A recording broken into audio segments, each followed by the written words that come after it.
Arnaud Weber, bonjour. Bonjour Oliviane. Alors vous êtes un peu le trublion de la politique alsacienne, président du PRG 67, donc normalement allié des socialistes. Et là pour une fois, la semaine dernière, vous étiez d'accord avec Roland Ries pour défendre le statut européen de Strasbourg, mais c'est de loin d'être toujours le cas. Oui, trublion, je ne sais pas, disons qu'en tout cas, on affirme clairement ce qu'on pense. Au niveau de Roland Ries, il a deux casquettes, celle de sénateur et celle de maire de Strasbourg, et puis il est également membre du PS. Alors, nous, on soutient l'initiative prise par Roland Ries au niveau du Sénat de maintenir le siège du Parlement à Strasbourg, et je crois que ça fait un consensus large, mais ça résonne aussi avec nos valeurs européennes, fédéralistes et de défense de Strasbourg. Défense de Strasbourg et défense de l'Alsace en général, c'est aussi une spécificité régionale de votre parti. Vous êtes de temps en temps à tendance régionaliste. Non, on n'est pas du tout régionaliste. Nous, on est républicain et notre vision, si elle devait être régionaliste, notre vision, elle est plutôt de vouloir que les Alsaciens soient dans une logique d'ouverture, d'accueil, mais soient pas, comment dire, ni autonomistes ni régionalistes identitaires. C'est-à-dire c'est une identité ouverte, riche, le métissage des cultures, c'est un ensemble de choses auxquelles on croit beaucoup. Alors, je le disais, une indépendance, puisque de temps en temps, vous êtes plutôt proche du centre droit, voire de la droite, de temps en temps de la gauche, voire très à gauche.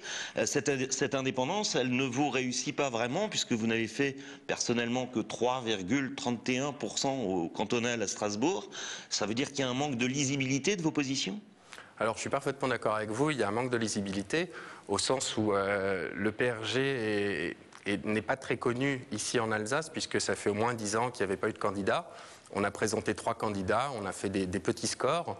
Les gens assimilent parfois radical à extrême gauche, donc on dit parti radical de gauche, pour eux ça résonne parfois extrême gauche, alors que le radicalisme est au centre gauche, c'est-à-dire presque à droite du PS si on voulait le positionner sur l'échiquier, donc on est plutôt dans la mouvance assez large au centre. Par contre, on ne se trompe pas d'adversaire, on travaille avec tous les partis républicains qui respectent les valeurs républicaines. On considère à ce titre-là, par exemple, que l'UMP ne respecte plus le pacte social et les valeurs républicaines en flirtant avec l'extrême droite, donc ça nous semble impossible de travailler réellement avec l'UMP. En revanche, on travaillerait sans trop de problèmes avec les mouvances de centre droit, aussi bien qu'avec le Parti socialiste, mais je dirais c'est pas nous qui choisissons forcément qui veut bien travailler avec nous sur nos valeurs.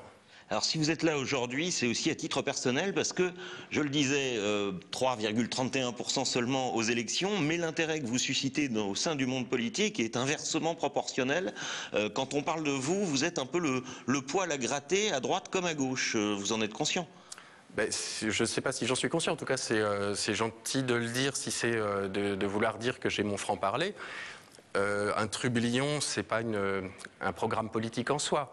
Donc, simplement, l'indépendance d'esprit qu'on revendique et que je revendique moi, c'est celle de pouvoir dire sans forcément... alors, c'est souvent interprété comme de l'arrogance quand on ne se plie pas à la doctrine majoritaire des grands partis qui nous entourent.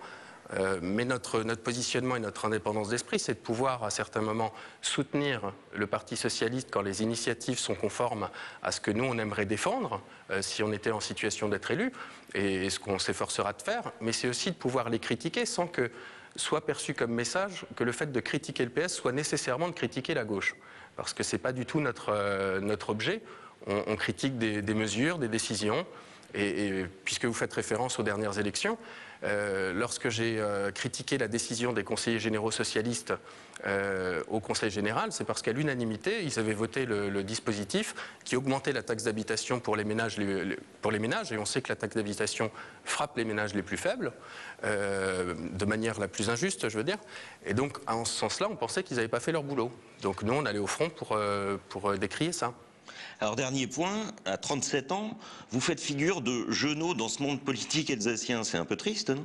Ben oui, c'est ce que j'ai constaté, c'est que alors il y avait beaucoup de candidats plus jeunes que moi dans les cantonales à différents endroits, mais en général plus sur des positionnements très idéologiques. C'est-à-dire que le Front National présentait des candidats plus jeunes, Europe Écologie aussi, Mais pour les grands partis majoritaires, c'était en général plus âgé que moi pour les sortants.